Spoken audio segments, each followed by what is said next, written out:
ஏசாயா 43. இதோ நான் புதிய காரியத்தை செய்கிறேன், இப்பொழுதே அது தோன்றும், நீங்கள் அதை அறியீர்களா? நான் வனாந்தரத்திலே வழியையும் அவாந்தர வெளியிலே ஆறுகளையும் உண்டாக்குவேன். இதோ நான் புதிய காரியத்தை செய்கிறேன், அதுவும் எப்பொழுது தோன்றுமா? Now. பிறகு நான் என்ன செய்யல சொல்லல, எப்பொழுதே அது தோன்றும், நீங்கள் அதை அறியீர்களா? நான் வனாந்தரத்திலே வழியையும் அவாந்தர வெளியிலே ஆறுகளையும் உண்டாக்குவேன். அவர் வல்லமை அதுதான், அவர் செயல்படுகிற விதம் அதுதான். நீங்க எப்படிங்கிற கேள்வியை கேட்காதீங்க. ஏன்னா அவருக்கு ஒரு பெயர் இருக்கு, அவர் நாமம் அதிசயமானவர். அதிசயம்னா என்ன? நடக்காத ஒன்று நடக்கிறதுக்கு பேரு தான் என்னது? அதிசயம்தான். அவர் வெளிப்பட்டாலே அங்க என்னதுதான்? அதிசயம்தான். அவர் நாமம் என்னது? அதிசயமானவர். அவர் மாம்சத்துல பிறந்தது எப்படி பிறந்து வந்தாரு? அதிசயமானவர். கன்னியின் வயிற்றுல அவர் எப்படி பிறந்தாரு? அதிசயமானவர்.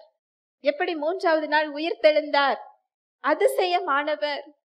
அவர் செஞ்ச வல்லமைகள் எல்லாம் அதிசயமானவைகள்.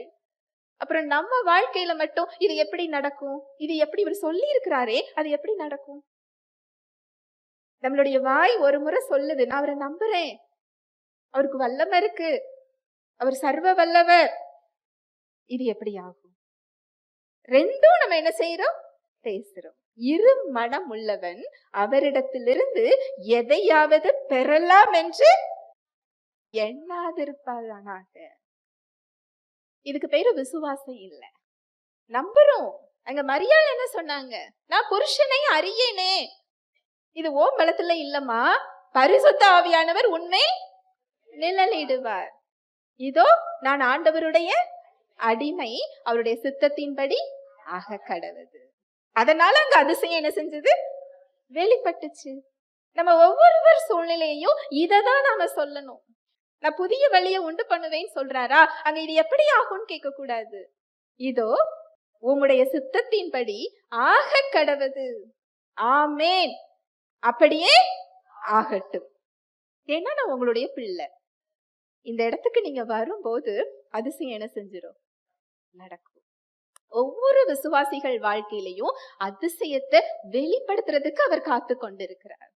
ஹல்லேலூயா, பிரைஸ் தி லார்ட்.